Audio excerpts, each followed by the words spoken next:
안녕하세요. 글을 쓰기에 앞서 여러분들은 간절히 바라던 것들이 있으신가요?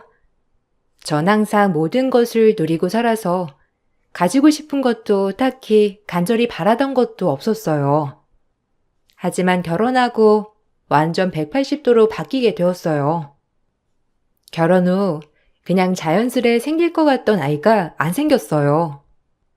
처음 1년은 시간이 지나면 생기겠지 했지만 2년이 지나도록 생기지 않자 몸에 문제가 있구나 싶어 그때서야 남편과 함께 난임병원에 방문했어요. 산정검사를 진행하고 충격적으로 결과를 들은 것은 양쪽 나팔관 폐쇄였습니다. 그로 인해 배란이 되지 않고 자연 임신이 힘들다는 결론이었죠. 아이를 가지고 싶은데 못 가지는 거랑 아이를 안 가지는 거랑은 차원이 다른 문제였어요. 막상 아이를 가지고 싶은데 가질 수 없다고 하니 점점 임신에 집착을 하게 되었죠. 남편이 아무리 위로를 해주었지만 모든 것이 나 때문인 것만 같아 죄책감을 떨칠 수 없었고 그렇게 저희는 시험관을 시작하게 되었어요. 남들 다 갖는 임신이 안 된다니. 에휴, 진짜 어떻게 이런 일이 우리 집에 일어난다니. 씨가 귀한 집도 아니고 딸이든 아들이든 하나만 낳아서 잘 키우라는데 그것도 지금 안 된다는 거 아니야? 이게 다 너 때문이라지? 참나, 기가 막힌다 내가. 죄송해요. 그래도 요샌 의학기술이 발달해서 시험관 시술을 하면 가능성 있다고 하네요. 조금만 기다려주세요. 그러니까 우리 아들이 왜 병원 들락날락거리면서 그런 시술에 따라다녀야 하냔 말이다. 이게 다 너 때문이잖아. 엄마, 그만하세요. 누구 탓이면 어때요? 어차피 부부인데 전 괜찮으니까 너무 이 사람 몰아붙이지 마세요. 가뜩이나 우리보다 지금 제일 힘든 사람이에요. 엄마가 자꾸 그러시면 제가 미안해서 이 사람한테 더 눈치 보이니까 그만 좀 하세요. 처음엔 남편이 이렇게 실드도 쳐주고 괜찮다고 하였어요. 덕분에 조금의 용기를 얻게 되었고 시어머니가 저에게 저런 말씀을 하시는 것에 대해서는 달게 받아들였죠.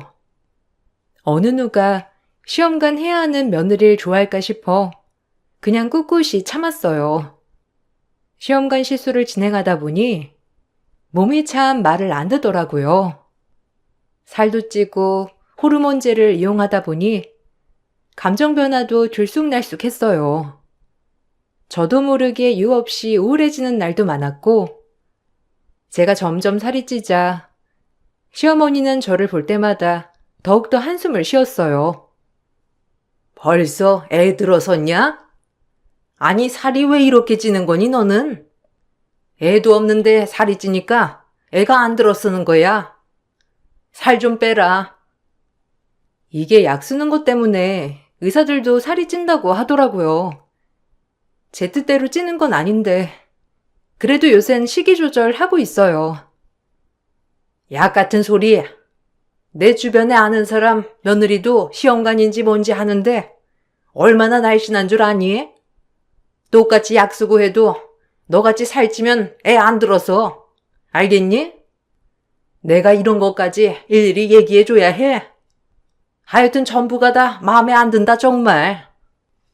애초에 우리 아들 같은 애는 너한테 감지덕지였지. 산정검사를 미리 시켰어야 했는데 뒤통수 맞은 것도 아니고 이게 뭐야 정말. 가뜩이나 시험관도 힘든데 시댁에 갈 때마다 저런 소리를 들어야 했고 어느 누구에게도 말 못할 아픔이었어요. 하지만 더 힘들었던 것은 시험관을 1차, 2차, 3차 진행함에 있어 반복되는 착상 실패가 저를 더 힘들게 하더라고요. 호르몬 때문에 살이 찌고 우울해지는 것과는 별개로 이렇게까지 해서 늘 기대를 해봤지만 번번이 임신 테스트기 한 줄을 볼 때마다 그렇게 오는 좌절감은 정말 저를 더욱더 힘들게 했어요. 남편도 처음 한두 번은 엄청 위로를 해주었지만 시험관 차수가 진행됨에 따라 많이 지친 기색이더라고요. 꼭 시험관을 해야겠냐며 오히려 애 없이 살자고 저를 설득하려고 했는데 정말 힘들었습니다. 이번에 또 안 됐어. 벌써 4번째인데 이제 약도 더 센 걸로 바꿔야 하고 정말 우리에게 아이가 와주기는 하는 걸까? 아, 꼭 해야겠어? 이쯤 되면 포기할 때도 됐잖아. 난 아이 없어도 된다니까. 뭘 그렇게 고집을 부려. 엄마야 옛날 분이시니 아이에 집착하시는 건데 우리끼리 그냥 요즘 같은 세상에 알콩달콩 살아도 되지 않아? 이게 뭐야? 사람 사는 것도 아니고. 그래도 당신 닮은 아이 꼭 낳아주고 싶어. 이렇게 고생했는데 조금만 더 하면 아이가 와주지 않을까? 절대 이대로 포기 못해. 나도 힘들어서 그래. 몇 번이나 왔다 갔다 병원 가는 것도 그렇고 수치스럽다고 병원에서도. 그만하고 싶다 진짜. 당신이 나보다 힘들어? 정말 너무한다. 아무리 내 탓으로 시험관을 한다지만 다독여주진 못할 망정 자기 힘들다고 그럴 수 있어?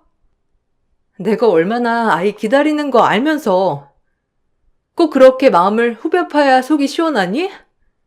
당신도 진짜 너무한다. 내 마음 너무 몰라.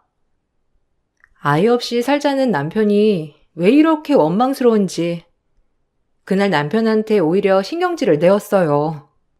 그리고 시간이 지나고 보니 굉장히 미안하더라고요. 그렇게 시험가는 부부 사이마저도 참 갈라놓더라고요. 마음에 여유가 없으니 화만 내게 되었거든요. 그러던 중 오랜만에 지인을 만나러 백화점에 갔던 일이 있었어요. 기분도 꿀꿀하고 마음도 좋지 않았는데 오랜만에 친구가 밖에서 불러주니 콧바람이라도 쐬고 오자는 심정으로 나가게 되었죠. 이런저런 얘기를 하며 즐거운 한때를 보내고 있던 그때 바로 앞 테이블에서 시어머니 목소리가 들려왔습니다. 웬 젊은 여성과 함께 말이죠. 살짝 보니 시어머니가 맞더라고요. 인사를 드릴까 하다 앞에 앉은 여성분과 열띤 이야기 중이라서 조금 있다가 해야겠다 싶어 앉아있는데 반대편 젊은 여성이 시어머니와 나누는 대화를 듣고 정말 기함하게 되었죠. 세상에 비밀은 없다더니 그렇게 시어머니의 비밀을 알게 되었어요. 엄마, 그래도 이렇게 만나니까 너무 좋다. 그 집은 어때? 요즘에도 아저씨가 돈 많이 줘? 그래도 엄마 덕분에 대학까지 졸업하고 너무 고마워. 아마 엄마가 그 집으로 재혼 안 했으면 우리 아직까지 구질구질하게 살고 있었겠지? 당연하지. 내가 그 양반 비위 맞추느라 얼마나 힘든데. 성격도 불같아서. 그리고 남의 자식 키우는 게 쉬운 줄 아니? 내 딸도 이렇게 간간히 볼까 말까 하는데 속상해. 그래도 그 집 아들놈은 얼마나 잘 컸는지 몰라. 젊은 나이에 행시 패스해서 앞길 창창이 열렸겠다. 아주 바깥 양반이 아들만 보면 입이 찢어진다 찢어져. 얼굴도 잘났지, 성격도 좋지, 직업도 좋지. 며느리 자리가 마음에 안 들어서 그렇지 미련해가지고. 어디 이런 집에 시집 오기가 쉬워? 집가 짓게? 말해보아니 입 아프다. 애도 못 낳는다며. 무슨 꼴이야 그게? 어쨌든 아깝다 진짜.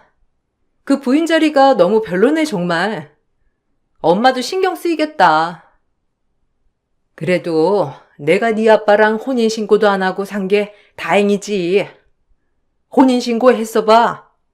이런 자리에 시집이라도 올 수 있었겠어? 이 집에 들어왔으니까 너 이렇게 내가 뒷바라지 한 거야. 네 아빠 능력 하나도 없잖니? 에휴, 한심해. 그리고 일찍 저 세상이나 가고. 그래도 그 덕분에 지금 사는 남편은 내가 홀몸인 줄 알잖니. 나중에 아주 좋겠어. 그러니까 너도 조금만 참아. 알겠지? 제 앞 테이블에서 제가 있는 것도 모르고 그렇게 수다를 떨어대는 시어머니를 보니 기가 차서 말이 안 나왔어요. 사실 저희 시어머니는 남편을 키워준 새 어머니였거든요. 남편이 중학생 때 친어머님이 돌아가시고 아버님이 재혼을 하셨다고 했고 그때부터 남편을 키워주셨다고 했습니다. 하지만 남편에게 듣기론 어머님은 초혼이라고 들었어요. 그렇지만 오늘에서야 어머님은 초혼이 아니라 사실 재혼이고 딸까지 숨겨뒀다는 걸 알게 되었죠. 아마 혼인신고를 안 했다고 하는 거 보면 그냥 사실혼 관계에서 아이만 낳았다가 집을 나오신 것 같았어요. 정말 어마어마하더라고요. 너무 큰 비밀이라 사실 못 들은 척하고 싶었어요. 아무에게도 말할 수도 없는 거 내가 굳이 이걸 들어서 마음만 심란했거든요.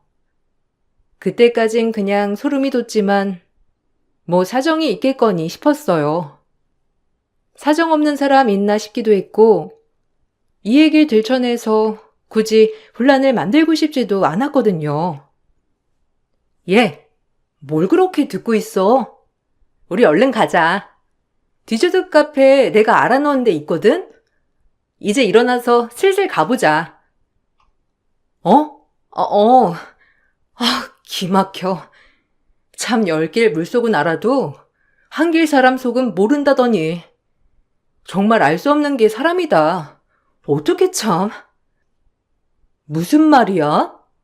무슨 일 있었어? 갑자기 알 수 없는 얘기를 하네. 밥 잘못 먹었니? 얼른 가자. 늦었다. 나중에 기회 되면 얘기해 줄게. 그래, 우리 맛있는 디저트나 먹자. 먹고 다 훌훌 털어버려야지. 안 그래? 그렇게 친구와 도란도란 수다를 떨다 집으로 귀가를 했어요. 그때까지도 머릿속에 낮에 시어머니를 마주쳤던 일들이 맴돌았지만 애써 잊으려고 했고 이걸 빌미로 시어머니 약점을 잡고 싶지도 않았고요. 하지만 이런 마음을 시어머니는 아는지 모르는지 속상하게도 그렇게 저를 쥐잡듯이 잡아대더라고요. 꼭 제가 알아서 떨어져 나가길 바라는 것처럼 말이죠. 이번에 너 안 됐다며? 진짜 결혼 전에 다 검사를 시켰어야 했는데 내 탓이지. 어쩜 너 다른 데도 문제 있는 거 아니야? 요즘 같은 시대에 시험관도 1차 만에 되는 사람들이 그렇게 많은데 왜 도대체 너만 안 되니? 너 하자 아니야? 어머님, 하자라뇨. 지금 무슨 말씀을 하시는 거예요? 말이라고 다 말인 줄 아세요? 어떻게 며느리한테 하자라고 하실 수 있어요? 아니, 내 말이 틀려? 사실 그렇다. 우리 아들 아이가 너같이 하자 있는 애 몸에서 큰다는 것도 지금으로선 찝찝해. 알아? 나이도 많은 것도 아닌데 애가 안 들어서면 분명 더 문제가 있는 거지. 그렇게 병원을 다니는데 돈만 내버리고 소득이 없어.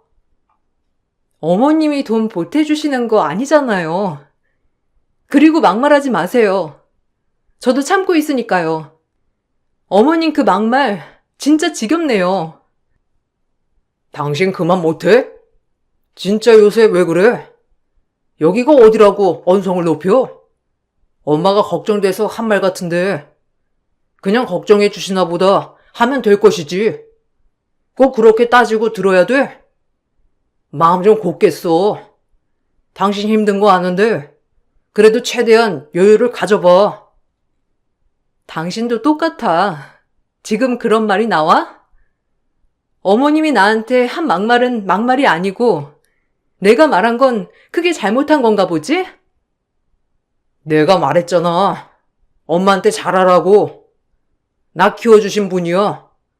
그런 분한테 이렇게 대드는 건 아니지. 그만하자. 눈물이 주르륵 났어요. 무엇을 위해 홀로 이러고 있나 싶기도 했고, 아이가 안 생기니 정말 모든 불화가 시작되는구나 싶었죠.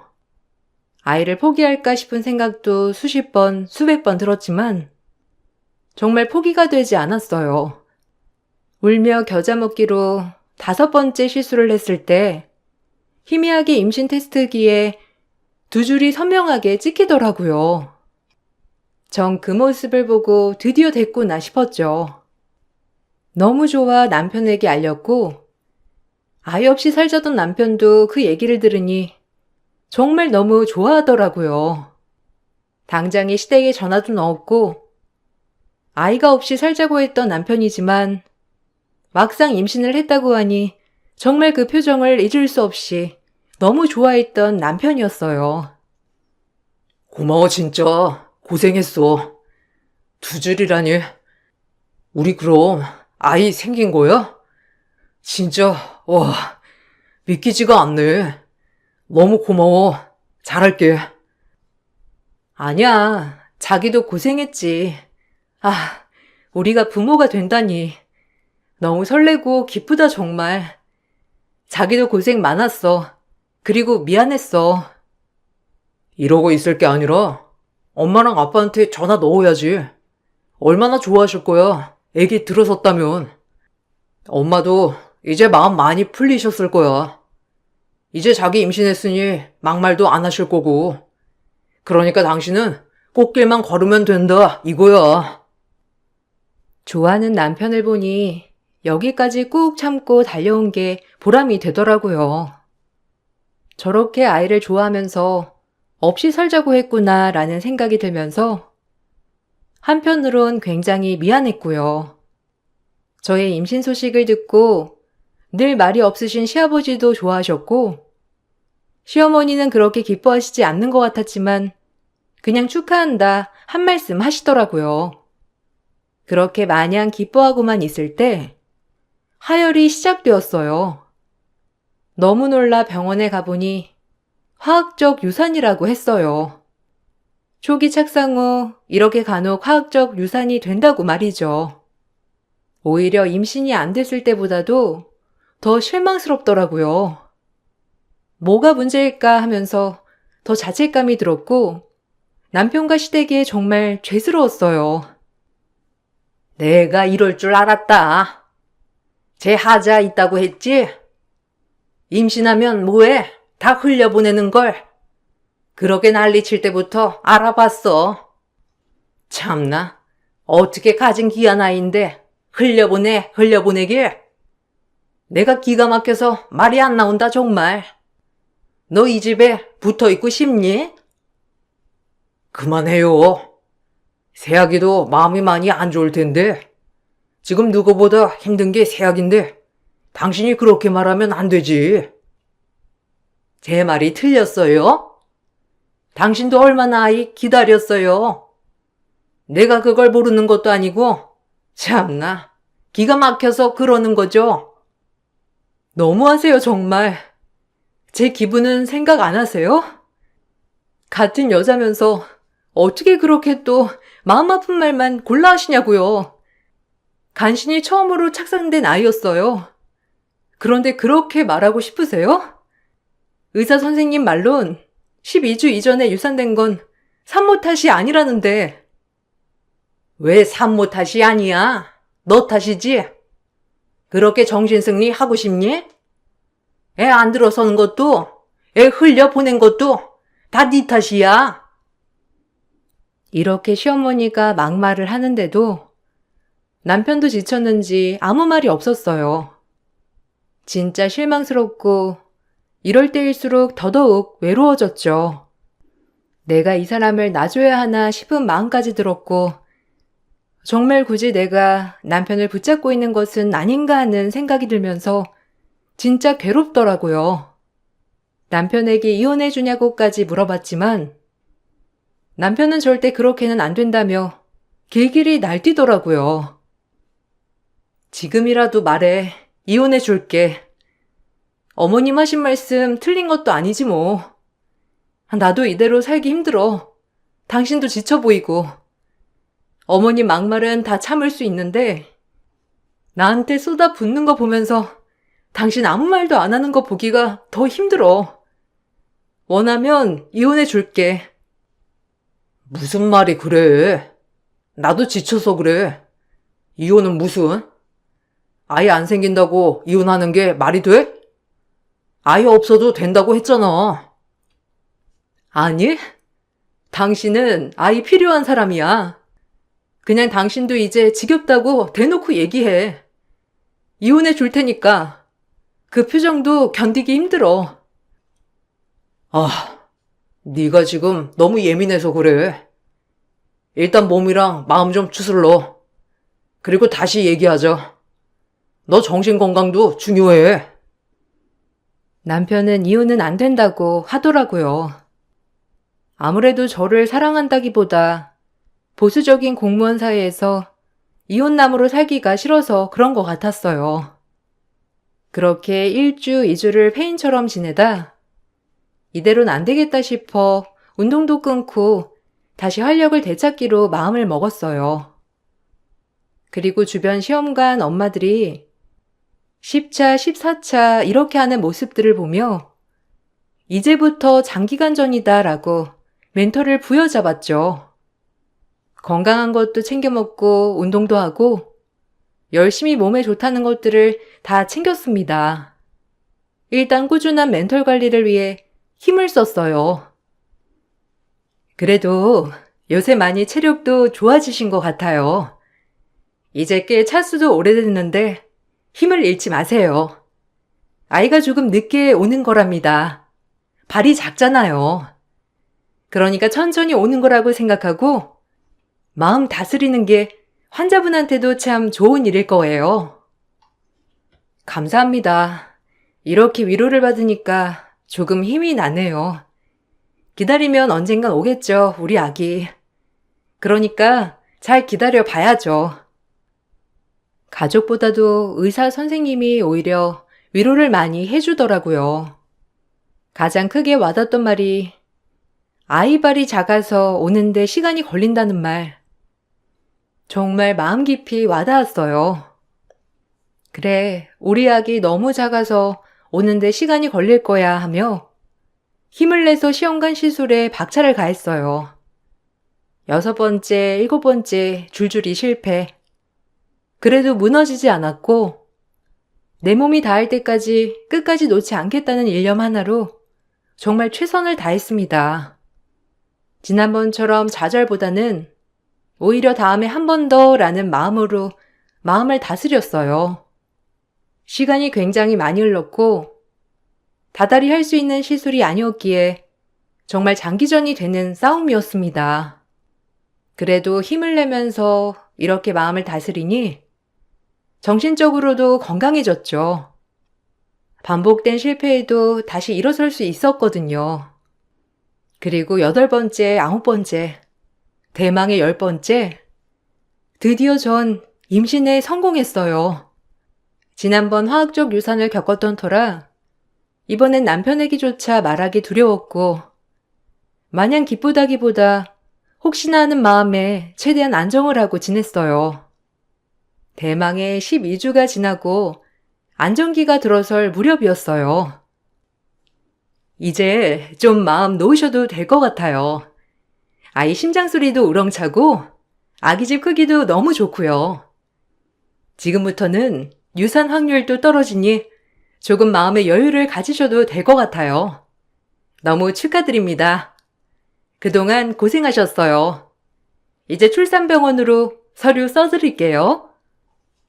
아, 감사합니다. 선생님 정말 감사해요. 이게 다 선생님 덕분이에요. 오늘 가족들한테 임신 공개할 생각에 너무 설렜네요. 그렇게 의사 선생님께 감사 인사를 하고 모든 가족들에게 임신 공개를 할 준비로 부풀어 있었어요. 아이도 건강하고 이제부턴 유산 확률이 확 떨어졌다는 말에 안심을 하고 말이죠. 10번째 시험관 시술 성공 후 시댁에 먼저 도착해보니 시어머니가 웬 만상녀와 장어를 먹고 있더라고요. 누구지? 하고 동네 뭐 아시는 분인가 해서 어머님을 불러보았습니다. 어머님은 놀란 기색도 없으셨고 저를 보자마자 이젠 넌 끝이다 하는 표정으로 말하더라고요. 정말 어이가 없이 말이죠. 아, 참. 네가 웬일이냐? 말도 없이. 뭐니 표정 딱 보아하니? 또 우울해 보이네. 또 안 됐냐? 네가 그렇지. 이제 임신 고생 안 해도 된다. 다 해결했어 내가. 너 같은 거한테 내 손주 볼 줄 알았냐? 네가 이제 이 집안에서 빠져주면 돼. 무슨 말씀이세요? 빠져달라뇨. 알아듣게 좀 말씀하세요. 그리고 이 여성분은 누구시길래? 어머, 이 여자, 기막혀.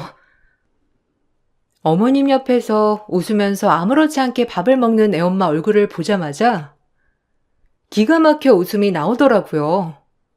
그리고 만삭배를 보고 많은 생각이 스쳐 지나갔어요. 그동안의 남편 외박, 그리고 시어머니의 저런 웃음, 모든 게 다 딱딱 끼어 맞춰지더라고요.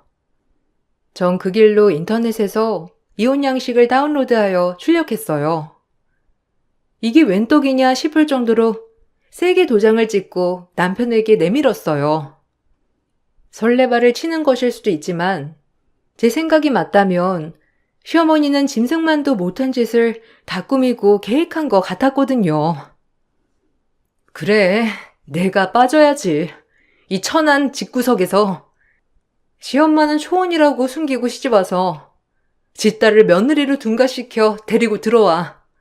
아무것도 모르는 이 남편이란 놈은 그 딸 임신시켜서 나 몰래 애 낳을 생각까지 해. 진짜 천박해서 말이 안 나온다. 완전 TV 출연감이야 이건. 너, 네가 임신시킨 그 여자 네 새엄마 친딸인 거 알고 있니? 다 네 엄마 계략에 노란한 거야. 알아? 뭐? 무슨 소리야? 엄마가 딸이 있다니? 난 그냥 엄마가 소개해준 여자를 만났을 뿐인데. 어차피 너한테 애기 보긴 글렀다면서. 그게 무슨 소리냐고. 너 머리가 어떻게 된 거 아니야? 어떻게 그런 발성이 머리에서 나오냐? 어? 니네 엄마한테 물어봐. 어떻게 그런 발상이 머리에서 나오냐고. 진짜 징그럽다고. 야, 됐고 이혼해. 그리고 위자료 챙겨놔라. 유책 배우자는 너니까. 알겠어? 뭐 네가 임신시킨 그 여자랑 너랑 피는 안 섞였으니까 결혼은 할 수 있으려나? 왜? 난 우리 아기랑 나랑 행복하게 살 거야. 이딴 집에서 우리 귀한 아기 크게 할 수 없어. 알겠니? 법원에서 보자. 너랑은 끝이니까. 애기라니? 너 임신했어? 아니 그런 말 없었잖아. 너 계속 실패만 했잖아. 근데 어떻게 임신이 된 거야? 엄마, 어떻게 된 거예요? 엄마 딸이라니. 그리고 얘가 하는 말이 다 사실이에요? 그럴 리가 없잖아요. 안 그래요? 아니라고 말해줘요. 아니 넌 그걸 어떻게 알았어? 참나.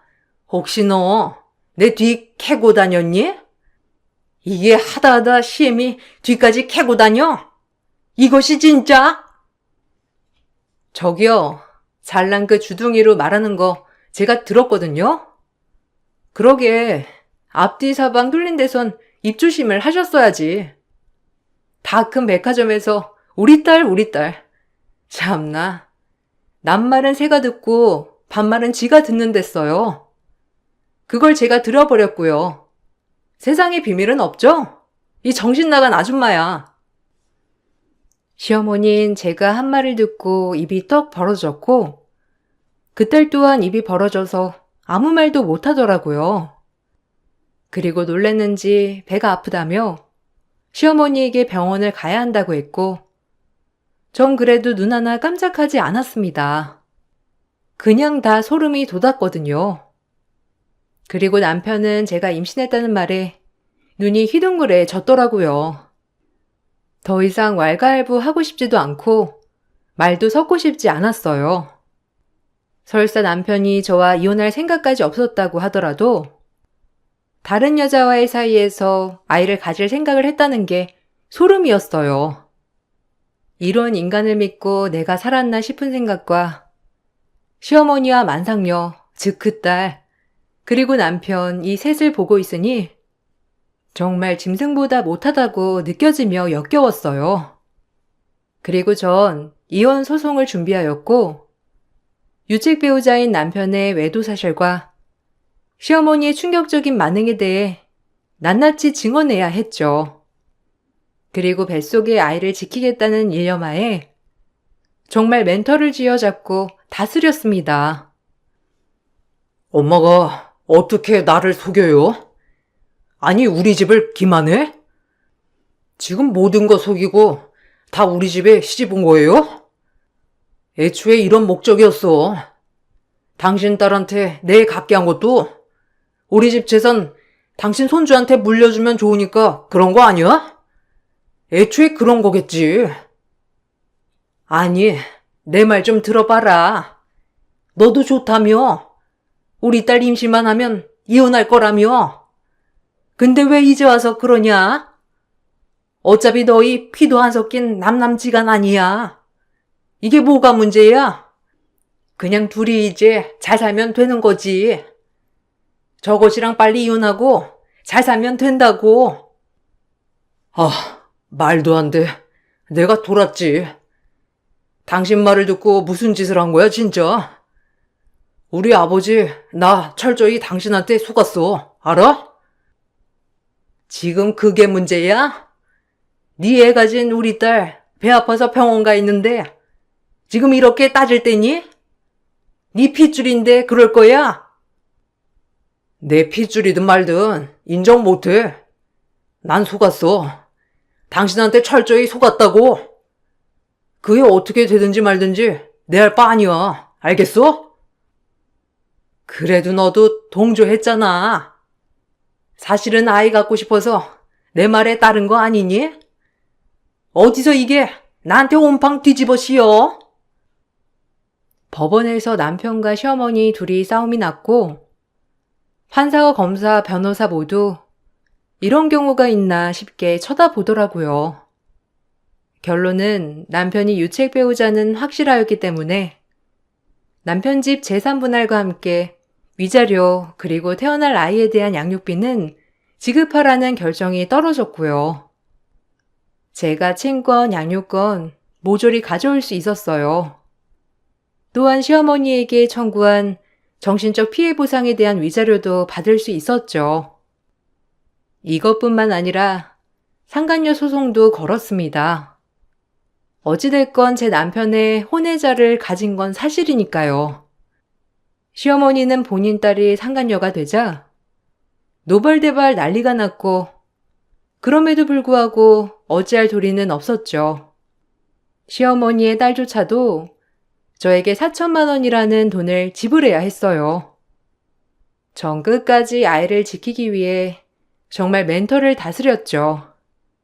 시어머니의 욕심은 파국을 맞았고 남편은 시어머니에게 또 소송을 걸었더라고요.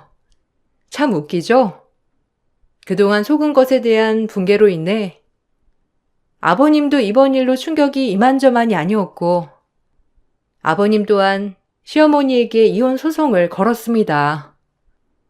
그리고 시모의 딸은 그날 충격을 받아 조산을 했다고 하더라고요. 하지만 아이의 자가 호흡이 되지 않아 인큐베이터에 들어갔지만 결국 생명을 잃었다고 했어요. 이 말을 들으니 정말 오만 가지 생각이 들더군요. 시아버진 저에게 따로 연락이 와 미안하다고 사과하셨지만 크게 와닿진 않았죠. 이번 일에 있어서 시아버님도 피해자라는 생각이 들었지만 그동안 모든 걸 방관한 것도 시아버지 잘못이라고 생각했거든요. 내가 다 미안하다. 진작 알아보고 했어야 했는데 너 그동안 힘든 것도 몰라주고 일을 이 지경까지 만들었어. 아니에요. 아버님도 속으신 거잖아요. 뭐 작정하고 속이는 사람 당해낼 수 있나요? 그냥 다신 연락하지 마시고 찾지 마세요. 사실 아버님 이렇게 만나는 것도 불편하네요. 남편 그리고 아버님 또 그 여자 다 안 보고 싶어요. 이제 그냥 연락 안 하셨으면 해요. 아, 혹시 아이 태어나면 보여라도 줄 수 있니? 그래도 우리 핏줄인데 내가 영 안 보고 살 수는 없잖아. 안 그래? 아니요. 죄송해요. 아버님 남편 절대 아이 볼 자격 안 되세요. 아시잖아요. 저 혼자 끙끙거리며 노력해서 가진 거. 죄송합니다. 내가 정말 널 볼 낯이 없다. 어떻게든 든든하게 옆에서 지켜줬어야 했는데, 에휴, 나도 할 말 없는 거 알지 뭐. 미안하다. 전 이 말만을 남기고 자리를 떴고, 아버님은 아이가 태어나면 볼 수 있겠냐고 물어봤지만, 절대 안 된다고 그 자리에서 못을 박았어요. 그리고 남편은 간간히 아이 때문에 연락을 했다며 계속 집착을 했고 전 만나길 철저히 거부하였어요. 정이 털릴 대로 털린 터라 정말 눈물 한 방울 안 나오더라고요. 그리고 제 뱃속의 아이는 이런 상황에서도 무럭무럭 잘 자라주었답니다. 중간에 시어머니가 본인의 딸은 자식을 잃었다며 저를 원망하며 욕을 하였지만 솔직히 본인들이 했던 짓 그대로 거두는 거라고 생각했어요.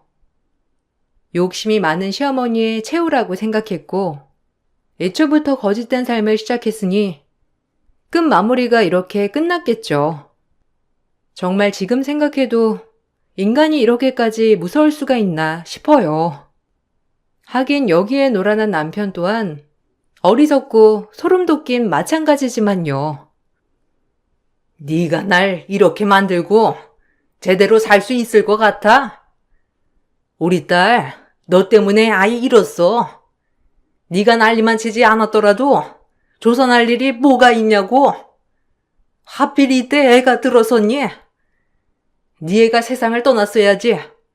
왜 우리 딸이 힘들게 희생해야 하냐고. 너만 아니면 이 집에 며느리로 들어와 알콩달콩 우리 가족 행복하게 할 수 있었을 텐데. 감히 네가 망쳐? 니까짓 게? 용서 안 해. 용서 같은 소리 하네. 아줌마한테 용서받고 싶은 맘 일체 없고요. 여기저기 소송 비용이랑 위자료 비용이나 준비하셔요. 당신 딸 그렇게 된 거 내 탓이 아니라 당신 욕심 탓이니까. 평생 후회하고 반성하고 살아. 남의 눈에 눈물 내면 원래 본인 눈에는 피눈물 나는 거니까. 다신 전화하지 마세요. 태교에 안 좋으니까.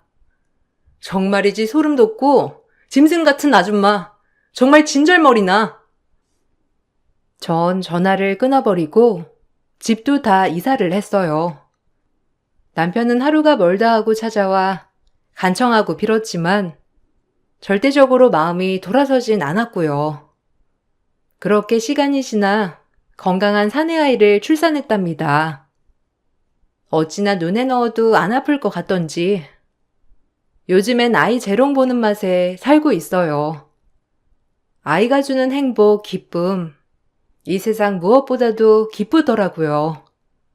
남편은 아이를 보기 위해 저에게 소송을 걸었지만 아직 아이가 매우 어리기 때문에 면접은 따로 하지 않고 있고 제가 보여주고 싶지 않아도 법으로서 보여주긴 해야 한다고 하더라고요. 남편이 제일 후회한다고 제발 봐달라고 하지만 정말 코웃음만 났어요. 그리고 아이를 힘들게 가진 만큼 정말이지 모든 걸 다 해주고 싶은 마음이랍니다. 비록 남편도 없는 싱글맘이 되었지만 충분히 좋은 가치관을 정립시켜주며 키워줄 수 있을 것 같아요. 엄마는 위대하니까요. 다행히 금전적으로 여유도 있고 아이가 조금 크면 원래 다녔던 회사에 복직도 할 예정이라 아이 하나는 충분히 키울 수 있을 것 같습니다. 그래도 이 삭막한 세상에 제 아들이 제가 살기 위한 희망을 불어넣어 주네요. 여러분들도 제 글을 읽고 용기를 얻으셨으면 좋겠어요. 남들에게도 일어나기 쉬운 일은 아니지만 이번 일을 겪어보니 더욱더 용기가 생겨요. 싱글맘의 삶을 응원해 주시길 바라며 이만 글을 마치겠습니다. 감사합니다. 안녕하세요.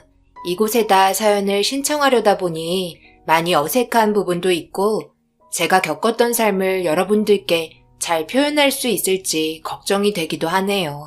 과거부터 지금까지 살아오면서 정말 힘든 날들의 연속이었던 것 같아요. 과거에 지워지지 않는 아픔은 언제나 제 발목을 잡고 놓아주지 않고 있습니다. 눈을 뜨거나 밥을 먹거나 샤워를 하거나 자기 전까지도 사건이 시작되고 난 이후 제대로 된 생활을 할 수가 없었어요. 제발 이제 그만 떠올리고 싶은데 여기에 사연을 올리면 제 마음 어느 정도 치유받을 수 있을 것 같아 용기 내서 신청하게 되었습니다. 그러니 부디 지나치지 마시고 제 사연 꼭 들어주셨으면 좋겠어요. 결혼하고 가정을 꾸리신 많은 분들께서 어느 정도 아이도 크고 자리가 잡혀있는 가정이라면 뭐가 제일 먼저 떠오르시나요? 저는 저희 남편이 오늘 하루 아무 일 없이 무사히 집에 돌아오게 해달라고 매일 기도합니다. 살다 보니 그런 부분들이 불안해지더라고요. 아이가 커가고 점점 안정된 삶을 사는데 지금 이 순간 열심히 일하고 들어오던 남편이 갑작스런 사고라도 나게 되면 그동안 쌓아왔던 모든 게 한순간 와르르 무너져버리는 그런 불행이 저는 항상 걱정이 되었습니다. 남들은 잘 살아오고 있는데 무슨 걱정이 그리 많냐고 걱정할 필요 없다고 하지만 제가 어렸을 적 비슷한 경험을 겪었기 때문에 저에게도 그런 불행이 오게 될까봐 걱정이 됐었거든요. 예전에 저희 아버지께서 택시 운전기사였는데요. 어느 손님이 부산으로 급하게 가야 할 일이 있다며 아버지 택시에 올라탔고 아버지는 그날 엄마 생일이어서 일찍 들어가 봐야 한다며 죄송하다고 얘기했지만 막무가내로 나오는 바람에 서울에서 부산까지 운전을 하게 되었어요.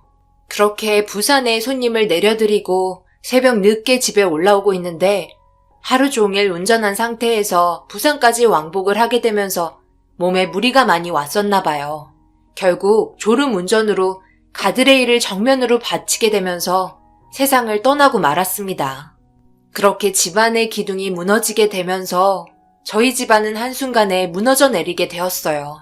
그래도 부족함 없이 잘 살아왔던 저희 집안이 위태로워지다 보니 엄마가 밖에서 한평생 해본 적 없었던 식당 일을 해야만 했었습니다. 아버지가 없다 보니 그런 영향이 저한테까지 오게 되었어요.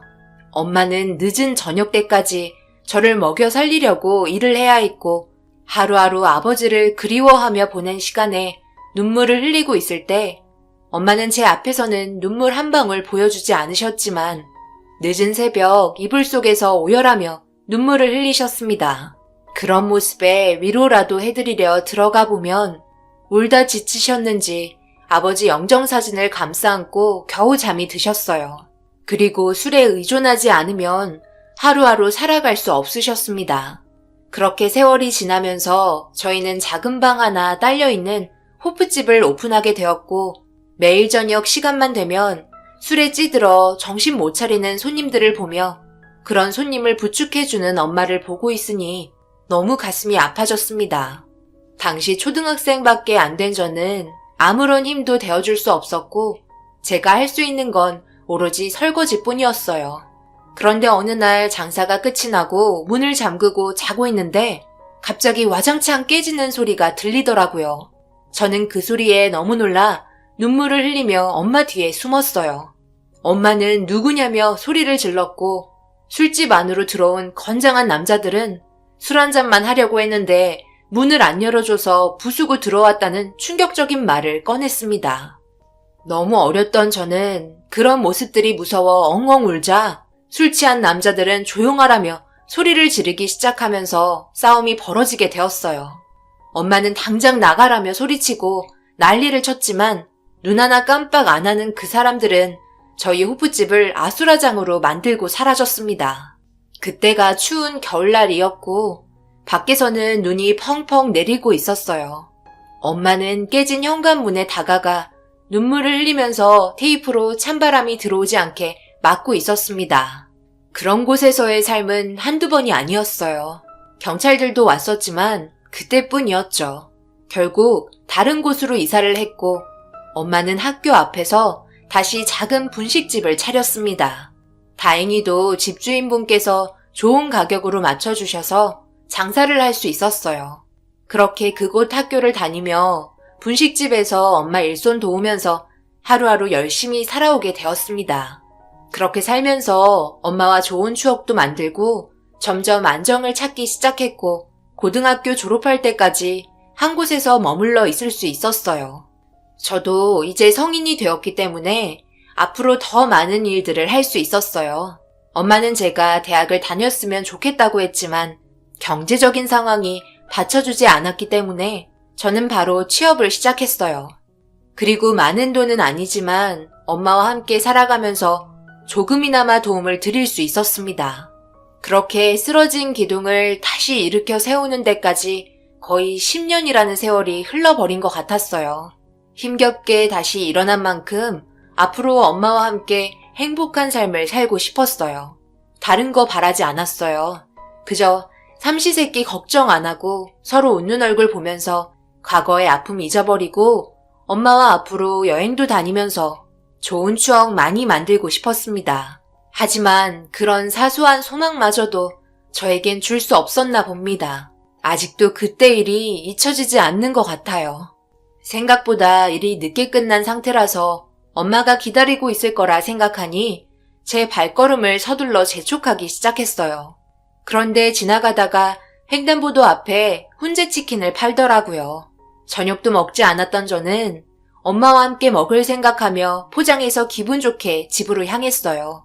그리고 현관문을 열면서 엄마를 부르며 집 앞에서 치킨 팔길래 사가지고 왔다며 방문을 열었는데 저에게 등을 보인 모습으로 무언가 열심히 작성하고 계셨습니다.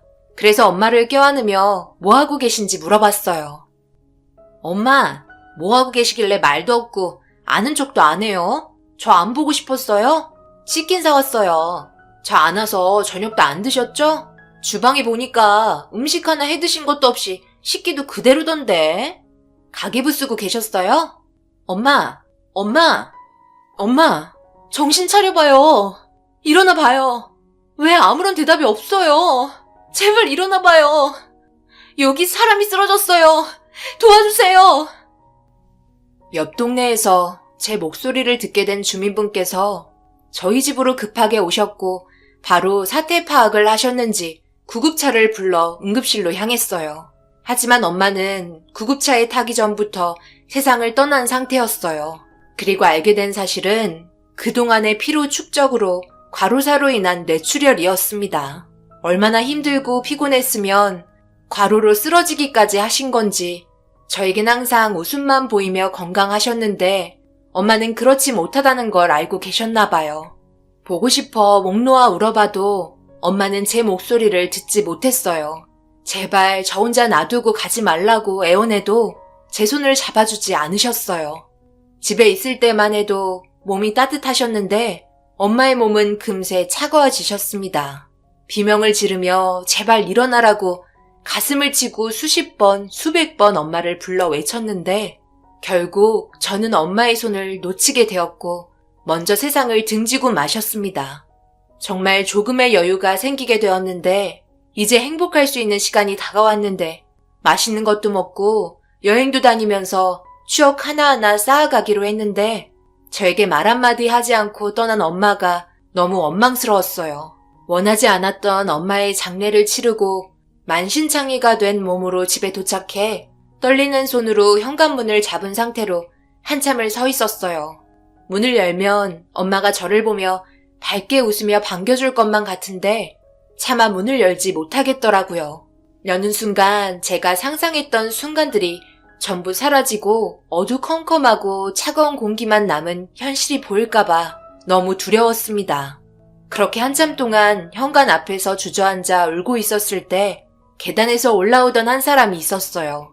고개를 푹 숙이고 울고 있는 제 앞에서 걸음을 멈추더라고요. 저는 고개를 들었고 저에게 손수건을 건네던 남자는 옅은 미소를 띄었어요. 무슨 일인지 모르겠지만 눈물은 오늘만 흘리세요.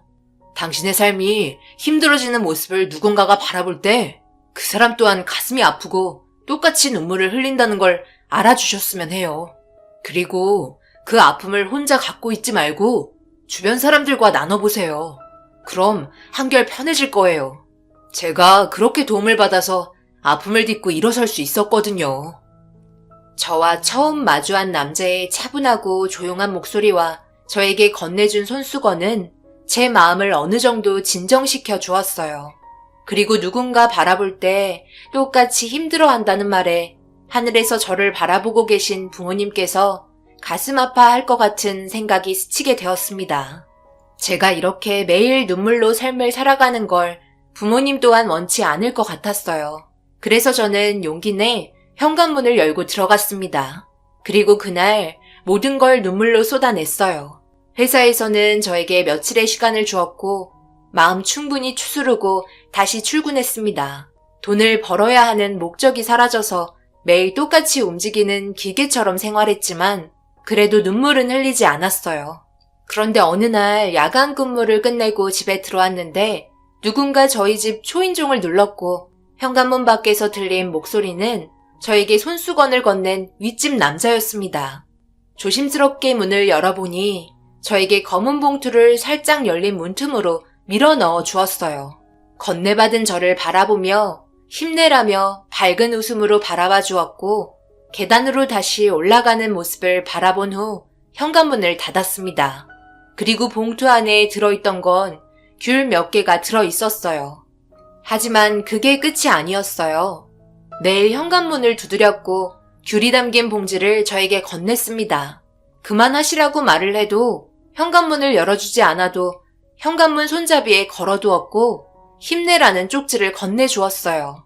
반복되는 일상 속에 갑자기 저에게 접근한 남자의 밝은 모습이 저에게 도움이 되기 시작했고 웃음을 잃었던 얼굴에 미소가 지어지기 시작했어요. 그리고 알게 된 건 자신도 부모님이 사고로 동시에 돌아가시게 되면서 정말 힘든 삶을 살아왔었는데 옆집 할머니께서 집에 홀로 남겨진 자기에게 빵과 우유를 매일같이 주면서 힘내라고 얘기했었고 자기가 살아야 할 이유가 생기게 되었다며 과거의 일들을 풀어놓게 되었어요. 그리고 그런 모습 나빠 보이지 않아 밖에서 간단하게 밥 한 끼 할 수 있는 사이가 되었습니다. 저에게 친구가 한 명 생기게 되었던 거죠. 처음부터 모든 걸 터놓은 상태여서 그런지 이 남자와 대화할 때는 마음이 편하고 심적 안정을 느끼게 되었어요. 그런 시간들이 점점 길어지게 되면서 저는 사랑이라는 감정을 느낄 수 있었습니다. 그리고 남편도 그렇고 저도 마찬가지로 부모님 없이 결혼을 진행했어요. 가진 게 없었기 때문에 아주 조촐하게 식을 진행했고 저희는 부부가 되었습니다. 저에게 불쑥 찾아온 이 남자가 남편이 될 거라고 전혀 생각하지 못했지만 정신적으로 힘들어하던 저를 잡아주고 옆에서 채워주는 모습이 너무 고마웠고 감사했어요. 함께 행복하게 살면서 엄마와 하지 못한 것들을 남편과 함께 하면서 새로운 삶의 추억 하나하나 쌓아나가기 시작했습니다. 점점 밝아지는 얼굴빛을 화장실 거울을 보며 느낄 수 있었고 뱃속에서는 사랑의 결실인 아이가 자라고 있었어요. 여보, 오늘 집에 일찍 들어올 거죠? 어제도 일찍 들어온다고 해놓고 12시 넘어서 들어왔잖아요. 걱정돼서 마음을 놓을 수가 없어요. 이제 당신은 혼자가 아니라는 거 잘 알고 있어야 해요. 저랑 우리 뱃속에 있는 아이 생각하면서 일할 때 항상 조심하고 또 조심해야 하는 거 절대 잊으면 안 돼요. 알겠죠? 오늘은 꼭 일찍 들어와요. 혼자 있는 거 무서워요. 남편이 옆에 있을 때는 심적으로 안정을 찾는데 남편이 출근을 하는 순간부터 저는 떨어져 있는 게 두려웠어요. 아무래도 과거의 아픈 추억들 때문에 또다시 혼자가 되는 그런 삶이 부메랑처럼 되돌아올까봐 무서웠고 매일 무사히 돌아와 줄 수 있게 도와달라며 하늘에 기도했습니다. 남편이 하는 일은 건설 현장에서 단순 작업을 했었기 때문에 매일 불안했어요. 안전하게 한다고 하지만 언제 어떻게 다칠지 몰라 걱정이 많이 되었어요. 그래도 제가 불안에 떠는 걸 잘 알고 있던 남편은 최대한 일할 때 조심했고 매일 무사히 집에 들어와 밝은 웃음으로 저를 안심시켜 주었습니다. 그렇게 시간은 흘러 남편 손을 잡으며 출산을 했고 세상에서 제일 이쁜 딸을 낳게 되었어요. 제가 부모님의 사랑을 받으며 자라왔던 것처럼 저도 우리 아이에게 아낌없는 사랑을 주며 행복하게 살아갔어요. 남편과 둘이 있을 때는 몰랐던 새로운 삶이 시작이 되었고 하루하루 모든 걸 놓치고 싶지 않아 일기를 쓰기 시작했어요. 사진도 찍고 매 순간 놓치고 싶지 않았습니다. 그런데 저희 가족이 울고 웃으며 살아가다 보니 한없이 작을 것만 같았던 우리 딸이 어느새 저보다 커져 있더라고요. 고개를 들어야 얼굴을 볼 수가 있었어요. 딸이 커가면서 저와 남편은 늙어가고 있다는 걸 뒤늦게야 실감할 수 있었어요.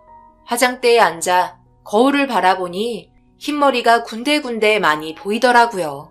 주름이 자글자글한 게 예전에 남편이 이쁘다고 했던 얼굴은 찾아보기가 힘들었네요. 씁쓸한 표정으로 거울을 보고 있으니 방에서 조용히 있던 제가 궁금했는지 남편이 방으로 들어왔고 제 표정을 보고 금방 눈치챈 듯 아직도 자기 눈에는 이쁘기만 하다며 저를 뒤에서 안아주었습니다. 한 남자를 만나 이런 행복을 느끼게 해줄 수 있다는 거에 너무 고마웠어요. 과거의 아픔을 전부 잊게 만들어줬으니까요. 여보, 나 이번이 마지막 일이 될 것 같아. 부산에 큰 공사가 잡혀 있어서 한 6개월 정도 일을 해야 할 것 같은데. 서영이랑 같이 있으니까 괜찮지? 매일 전화할 테니 너무 걱정 말고. 나도 이제 더 이상 힘들어서 이 일 못하겠다. 그동안 모은 돈으로 작은 구멍가게 하나라도 차려야겠어. 이번만 다녀오면 이제 질릴 정도로 옆에 붙어 있을 거니까 각오하는 게 좋을 거야. 무슨 현장 일이 6개월씩이나 돼요. 보통 3개월 정도면 끝났잖아요. 이번에는 정말 크게 하나 보네. 그런데 부산에를 간다고요? 하필 또 왜 부산이야? 옛날 생각나게. 난 안 갔으면 좋겠는데 꼭 가야 하는 거예요? 다른 현장에서 일할 수 없는 건가? 부산은 가지 말아요. 차라리 6개월 정도 쉬었다가 다시 일 알아보든지 하면 되지. 아니면 그냥 내일부터라도 가게 하나 알아보면 안 될까요? 내가 불안해서 그러는데 부산만큼은 안 갔으면 좋겠어요. 우리가 팀으로 움직이는 거 알고 있잖아. 내가 데리고 있는 사람들은 어떡하라고. 우리랑 똑같이 가정을 이루고 살고 있는 집안의 가장들인데 이번 건이 좀 큰 건이라 야간 일도 많아서 돈이 된다고 다들 좋아했다고. 다른 것보다 야근 수당 1.5배 더 쳐준다고 했으니 이번만 하고 깔끔하게 그만하는 걸로 얘기 다 끝냈으니까 조심히 일할 테니 너무 걱정하지 마. 여태까지 다치지 않고 잘해왔잖아. 남편은 팀을 이끌고 여기저기 돈 될 만한 현장을 찾아다니며 일을 했었어요. 젊었을 때부터 건설 현장에서 일을 했기 때문에 많은 노하우가 생겼는지 팀장으로 일을 하고 있었습니다. 남편에게 말은 안 했지만 저는 항상 불안했어요. 무사히 집에만 들어오길 간절히 바랐었습니다. 이번에도 저는 남편이 무사히 현관문 열고 밝은 웃음으로 들어오게만 해달라고 쉬지 않고 기도했어요. 제가 워낙 불안해하는 걸 잘 알고 있던 남편은 매일 저녁 저와 통화를 했고 길게만 느껴졌던 시간은 어느덧 6개월이 지나갔습니다.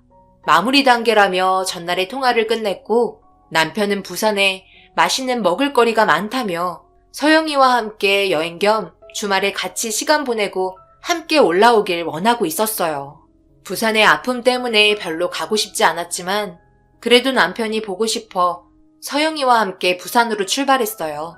그렇게 버스를 타고 한참을 달리면서 중간중간 휴게소에 들리게 되면 맛있는 군것질거리도 사 먹으면서 서영이와 색다른 데이트를 즐기며 남편 얼굴 볼 생각에 한껏 부푼 마음으로 부산으로 향했어요. 거의 저녁 시간쯤 되어 도착을 했고 택시 타고 남편이 말한 주소로 가고 있었어요. 거의 다 가까웠는지 일하는 사람들이 많이 보였는데 분위기가 별로 좋지 않았어요. 구급차가 왔다 갔다 하고 있었고 거리에는 눈물을 흘리는 사람들이 모두 뒤섞여 있었습니다. 저는 그 순간 심장이 급격하게 빨리 뛰기 시작했어요. 제가 손을 떨면서 불안해하고 있는데 그 순간 택시기사는 도착했다며 아수라장이 된 목적지를 손으로 가리키며 건물이 붕괴된 모습을 보고 경악을 하고 있었습니다. 저는 과거에 있었던 일들이 생각나기 시작했고 떨리는 목소리로 서영이에게 아빠한테 전화해보라며 다급하게 말하기 시작했고 서영이는 제가 말하기 전에 벌써 아빠한테 전화를 하고 있었어요. 그런데 남편의 전화는 꺼져 있다는 소리만 반복해서 들려왔습니다. 수십 번, 수백 번 전화를 해도 남편은 받지 않았어요. 저는 오열하며 급하게 현장으로 달려갔는데 위험하다며 저를 막아선 분들 때문에 남편이 현장에 있는 것 같다며 살려달라고 애원을 했어요. 그런데 예전에 저희 집에서 식사를 같이 했던 남편과 친분이 있었던 팀원 중 한 명이 저에게 다가왔고 어두운 표정으로 고개를 숙이고 있었습니다. 저희 남편은 어떻게 된 거예요? 지금 어디 있는 거예요? 별일 없는 거죠? 제발 대답 좀 해봐요. 우리 남편 전화를 안 받아요. 저기에 있는 거 아니죠? 제발 아니라고 대답 좀 해줘요. 저희 남편 빨리 데리고 와달라고요. 살려주세요. 제가 이렇게 부탁할게요. 얼굴이라도 볼 수 있게 해주세요. 제발 내 앞에 나타나줘. 제발. 당신마저 날 이렇게 떠나면 안 되는 거잖아. 왜 나에게 이런 슬픔을 주는 건데. 내가 얼마나 불안해하는지 알면서 그만 장난치고 내 앞에 나타나줘. 나랑 서영이 어떡하라고. 불안했던 느낌은 빗나가지 않았고 산사태로 인해 공장을 밀고 들어오면서 붕괴가 되었다는 말을 듣게 되었어요. 살아있을 수도 있다는 희망 하나를 서영이 손을 붙잡으며 제발 목숨만은 살려달라고 애원했습니다. 전날에 남편과 대화할 때만 해도 저와 서영이가 올 거라는 기대를 가지고 있었는지 행복하고 들떠있는 목소리였는데 더 이상 남편의 목소리를 들을 수 없게 된다고 생각하니 그동안 함께했던 추억, 제가 정신적으로 힘이 들 때 과거에 저에게 다가와 위로해줬던 기억들 전부 머릿속으로 스치기 시작했어요. 그렇게 저희는 남편의 얼굴을 확인하기 위해 그 자리를 떠나지 않았고 붕괴된 공장의 모습이 조금씩 드러나기 시작했어요. 그런데 옆에서 어떤 분이 충격적인 말을 꺼내셨어요. 토요일 마무리 작업이었기 때문에 그곳에서 책임자였던 남편이 마무리 작업하고 나온다며 차단기를 내리고 있었을 거라는 얘기를 하면서 공장에는 남편 외에는 다른 사람은 없었을 거라는 말에 결국 저는 끝까지 부여잡고 있던 정신을 놓게 되었고 그 자리에서 쓰러지고 말았습니다. 그리고 눈을 떴을 때 응급실에 누워 있었고 곁을 지키고 있던 서영이에게 아빠는 찾았냐고 물어보니 복구 작업을 계속하고 있지만 찾지 못했다며 아무래도 오래 걸릴 것 같다는 현장의 상황을 들을 수 있었어요. 병원에 누워있을 시간이 없었고 다시 현장으로 가기 위해 몸을 일으키려 하자 서영이는 저까지 어떻게 될까봐 두렵다고 눈물을 보이고 있었습니다. 하지만 딸의 목소리가 제 귀에 들리지 않았어요. 저는 택시를 타고 다시 현장으로 향했고 저녁 늦게까지 이어지는 복구 작업에도 남편은 모습을 드러내지 않았습니다. 그런데 복구 작업이 90%까지 진행이 되었는데도 남편의 흔적은 어디에서도 찾아볼 수 없었어요. 어찌된 영문인지 전혀 알지 못했고 이런 상황을 어떻게 받아들여야 할지 전혀 모르겠더라고요. 결국 산사태로 인해 공장은 무너졌지만 인명피해는 단 한 명도 없었습니다. 그런데 분명 현장에 있었다던 남편은 만날 수 없게 되자 한 번 더 찾아봐달라고 애원했고 공장 구석구석 전부 찾아봤지만 어디에도 남편은 보이지 않았어요. 하늘로 솟은 건지 땅으로 꺼진 건지 얼굴이라도 봐야 마음의 준비라도 할 텐데 그렇지 못해 더 미칠 것 같더라고요. 결국 아무것도 찾지 못한 저는 남편을 사망신고해야 하는 건지 근처의 변호사 사무실에 찾아가 물어봤어요. 아직 아무런 단서조차 찾지 못했기 때문에 사망 신고는 할 수 없다는 결론이 나왔고 실종 신고부터 하게 되었습니다. 공장 내부는 90% 회복이 되었지만 남편은 끝내 나오지 않았어요. 공장 옆에 개천 하나가 있긴 했는데 장마가 막 끝난 시점이라 토사가 흘러가고 있긴 했었어요. 그래서 같이 쓸려 나간 건 아닌지 추측을 하게 되었고 개천을 따라가면서 혹시 모를 상황에 구석구석 찾아봤지만 그것 또한 단서 하나 없이 끝나고 말았습니다. 아직 제 눈으로 확인하지 않았기 때문에 남편이 세상 떠났다는 말을 믿고 싶지 않았고 언젠가 저에게 전화를 걸어 밝은 목소리로 제 이름을 불러줄 거라는 기대를 가지고 버텼습니다. 하지만 그 기간이 점점 길어질수록 기다리는 저도 지치게 되더라고요. 정신이 말라버려 아무것도 할 수 없을 정도가 되었고 시간은 계속해서 흘러갔어요. 그런 모습을 지켜보고 있던 서영이에게도 저는 아무런 도움도 주지 못한 채 의미 없는 삶을 살고 있었습니다. 엄마, 이제 우리 그만 아빠 놓아줄까? 우리가 기다린 시간이 자그마치 9년이야. 언제까지 기다릴 건데? 너희 아빠 무슨 수를 써서라도 찾아올 거라고 난 믿고 있을 거다. 작은 단서조차 발견되지 않았다는 건 분명 어딘가에 살아있다는 거고 나는 느낄 수 있어. 너희 아빠 살아올 거니 놓아준다는 그런 말 다시는 입 밖으로 꺼내지 마. 그럼 계속 이렇게 살겠다는 말인 거야? 그런 희망을 가지고 있으면 제대로 된 삶을 살면서 기다리던가. 저녁만 되면 방에서 맨날 울기만 하잖아. 아빠 사진 껴안고 울다 잠이 들잖아. 그런 모습 보는 나는 어떨 것 같은데? 왜 내 생각은 하지 않는 거냐고. 엄마, 나도 좀 살자. 제발 부탁이야. 아빠가 살아있다면 언젠간 돌아오시겠지. 그럼 그때까지 우리가 잘 살고 있었다는 모습을 보여줘야 하지 않겠어? 그러니 엄마도 이제 모든 걸 털어버리고 정상적인 삶을 살았으면 좋겠어. 딸은 자기 아빠가 세상을 떠났다고 생각하는 것 같았어요. 저는 아니었는데 딸은 그만 받아들이라고 눈물을 보였습니다. 왜 저에게 이런 일이 벌어지는 걸까요? 행복이란 단어는 저에게 어울리지 않는 것 같았습니다. 작은 방에서 눈물을 흘리며 누군가와 통화하는 딸의 목소리가 제 귀에 들려왔고 멍한 상태로 둘의 대화를 듣고 있었어요. 아무래도 우리 결혼할 수 없을 것 같아. 엄마가 점점 이상해지고 있어. 더 이상은 힘들 것 같아. 미안해. 우리 그만 헤어지자. 결혼은 할 수 없겠어. 나도 당연히 결혼하고 싶지. 하지만 나는 엄마가 우선이야. 이대로 내가 떠난다면 엄마는 어떡하라고. 너무 불쌍하잖아. 예전부터 엄마는 계속 혼자였어. 나까지 떠난다면 더 이상 살아가지 못하실 거야.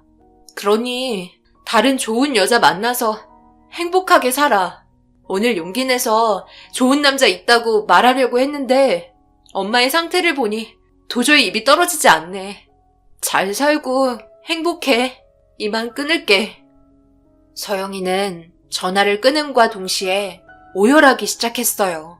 저 때문에 사랑하는 사람과 헤어지게 했다는 생각에 제 자신에게 충격으로 다가왔고 저 때문에 딸의 인생까지 엉망진창으로 만들고 있는 것 같아 이렇게 사는 건 서영이에게도 불행을 안겨주는 거라 제 아픈 마음속 깊이 접어두고 서영이 방으로 들어갔습니다. 이불 속에 파묻혀 눈물을 흘리고 있는 딸의 머리를 쓰다듬어주며 미안하다고 얘기하면서 그동안 엄마로서 딸을 방치한 잘못을 용서해달라고 했어요.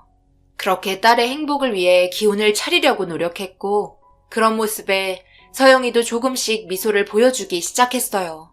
앞으로 제 딸은 좋은 일들만 가득하길 바랬습니다. 제발 불행은 저에게서 끝이 났으면 했어요. 그리고 그토록 원하고 있었던 결혼식을 진행하게 되었어요. 그동안 열심히 살아왔는지 서영이 결혼을 축하해 주려고 오는 사람들이 많더라고요. 정서방은 인사하기 바빴고 행복해서 밝게 웃고 있는 서영이의 모습을 지켜보니 저도 미소가 저절로 지어졌습니다. 그렇게 식이 시작하기 전 리허설을 하려고 예식장을 둘러보고 있는데 맨 앞에 정서방이 누군가와 대화를 하고 있더라고요. 정서방의 표정이 별로 좋아 보이지 않았고 무슨 일이 있는 것 같아 천천히 그곳으로 발걸음을 옮겼어요. 그런데 신랑 측 혼주석 자리에 앉아있던 사람이 어디서 많이 본 것 같은 얼굴이라 인상을 찌푸리며 가까이 다가가 의문의 남자 앞에 서게 되었고 그 사람의 얼굴을 보는 순간 그 자리에서 털썩 주저앉고 말았습니다. 제가 그토록 보고 싶어 했던 남편이었어요. 도저히 믿기지 않아 남편을 계속해서 바라봤고 남편 또한 저를 아무 말 없이 바라보고만 있었습니다. 너무 갑작스러운 상황에 당황한 저는 복잡 미묘한 감정에 눈물을 흘렸고 9년 만에 내 앞에 나타난 남편에게 조심스럽게 입을 뗐어요. 여보? 어디 갔다가 이제 온 거야? 여긴 어떻게 알고 온 거야? 내가 얼마나 당신을 보고 싶어 했는지 알아? 당신이 세상을 떠났을까봐 9년을 제대로 잠도 못 자고 매일 눈물로 하루하루를 살아갔다고. 너무 늦게 나타났잖아. 정말 너무해. 보고 싶어서 당신 사진 끌어안고 매일 불렀는데 이제 우리 품에서 떨어지지 마. 당신이 없는 동안 우리 서영이 나 때문에 정말 힘들어했는데 잘 버텨주고 좋은 남자 만나 결혼까지 하게 됐어. 우리 딸 정말 대견하지? 그런데 왜 아무 말 없이 내 얼굴만 쳐다보고 있는 거야? 아무 말이라도 좋으니까 무슨 말이라도 해봐. 당신 목소리가 듣고 싶었다고. 왜 나를 보고 웃고만 있는 건데. 사랑해 여보. 너무너무 사랑해. 당신이 너무 그리웠어. 남편은 아무 말 없이 저에게 쪽지 한 장을 건네주었고 그 쪽지에는 힘내라고 적혀 있었습니다. 남편이 저에게 매일 귤봉지를 줬을 때 남겨뒀던 쪽지에 적힌 힘내라는 말이었어요. 저는 남편이 건넨 쪽지를 바라보며 한참 동안 눈물을 흘렸고 고개를 들어 남편을 바라보려고 하자 눈앞에 있던 남편은 사라지고 없었습니다. 사방을 둘러봐도 남편은 없었고 저를 바라보고 있던 정서방과 바깥사도는 저를 바라보며 무슨 일이냐고 당황해하고 있었어요. 아이고, 사부인, 괜찮으세요? 정신이 드신 거예요? 장모님, 괜찮으신 거예요? 정신이 드세요? 제가 부축해 드릴게요. 죄송합니다. 죄송해요. 제 딸 결혼식에 제가 결례를 일으켰네요. 제가 너무 긴장했었나 봐요. 정서방, 나 화장실 좀 부축해 줄 수 있겠나? 그제서야 정신이 들은 저는 알 수 있었어요. 환영을 받던 거고 제 머릿속의 기억이 남편을 만들었다는 걸 알 수 있었습니다. 서영이 결혼식에 함께하지 못한 남편이 너무 보고 싶은 나머지 바깥사돈을 보고 환영을 본 것 같았어요. 그리고 제 손에는 손수건이 쥐어져 있었습니다. 제가 오열하자 바깥사돈이 건넨 손수건을 제가 매일 지니고 다녔던 남편의 쪽지로 착각을 한 것 같았어요. 저는 그 자리에서 주저앉아 눌러왔던 감정이 터지고 말았습니다. 행복한 서영이 결혼식 날 눈물을 보이면 안 되는데 감정 조절이 되지 않았고 아주 잠깐이지만 남편을 보게 되어 너무 기분이 좋았었어요. 한 사람을 하염없이 그리워하다 보면 환영을 보게 된다는 말을 들은 적이 있었어요. 제가 눈물을 흘리고 있자 서영이가 놀란 듯 저에게 다가왔고 괜한 걱정과 결혼식 망칠까봐 결혼하는 모습이 실감나지 않아 눈물을 흘린 거라며 무슨 말을 하는지도 모를 정도로 횡설수설하면서 정서방의 부축을 받으며 화장실로 자리를 옮겼습니다. 그렇게 마음을 진정시킨 뒤 서영이의 결혼식이 무사히 끝이 날 수 있었어요. 정말 행복하길 바랬습니다. 모든 일과를 마치고 집에 들어온 저는 조용한 방에서 남편의 사진을 보며 잠이 들었어요. 그런데 전화가 울리기 시작했고 모르는 전화번호길래 받아보니 충격적인 소식을 들을 수 있었어요. 저희 남편으로 추정되는 흔적을 발견했다는 연락을 받게 되었습니다. 기쁨과 동시에 그동안의 희망이 한순간에 무너지는 순간이었어요. 저는 급하게 부산으로 내려갔고 주민의 신고로 발견된 곳에서 조사가 이루어지고 있었어요. 공사 현장과는 한참 떨어진 곳이었어요. 급류에 휩쓸려 떠내려와 토사에 묻혀 있다가 그동안의 세월로 인해 모습을 드러낸 것 같았습니다. 그때는 찾으려 해도 찾을 수 없었는데 우연인 건지 서영이 결혼식 날 모습을 드러냈다는 게 참 의아했어요. 확실한 건 유전자 검사를 해봐야 했지만 확실할 것 같았습니다. 얼마 남지 않은 잔해 속에 남편이라는 걸 알 수 있었던 건 이리저리 찢긴 옷이었어요. 제가 일하다가 구멍난 곳을 바느질로 메꿔준 적이 있었거든요. 그런 흔적을 찾아볼 수 있었습니다. 그렇게 검사한 결과 남편의 유전자와 일치하다는 판정을 받게 되었을 때 그제서야 확인이라도 할 수 있어서 다행이었습니다. 눈물은 멈추지 않았지만 제 곁에 항상 있어줄 수 있다는 거에 너무 감사했어요.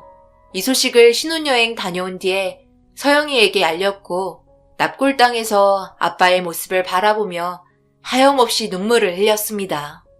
9년 만에 모두가 모일 수 있었네요. 저도 이제 마음 편히 살아갈 수 있을 것 같아요.